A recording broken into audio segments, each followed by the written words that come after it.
আমরা সমাবেশ করে প্রয়োজনে আবার এটাই সরকারকে জানাতে পারি।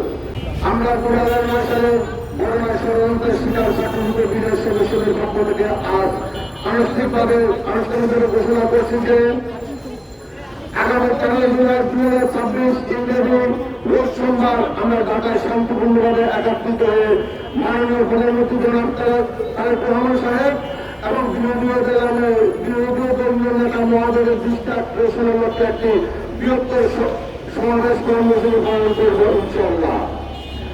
আমরা বিশ্বাস করি পিলখানা হত্যাকাণ্ডের প্রকৃত সত্য উদ্ঘাটন এবং ষড়যন্ত্রের শিকার হাজার হাজার বিজয় সদস্য তাদের পরিবারের জন্য অধিকার প্রতিষ্ঠায় আমাদের মাননীয় প্রধানমন্ত্রী ও সরকারের বিশিষ্ট কর্তৃপক্ষের কার্যকর পদক্ষেপ সহ সুশীল সমাজ প্রতিনিধিদল ছাত্র জনতা গণমাধ্যম কর্মী তথা দেশের সর্বস্তরের জনগণের সমর্থন অসাধারণতা অত্যন্ত গুরুত্বপূর্ণ।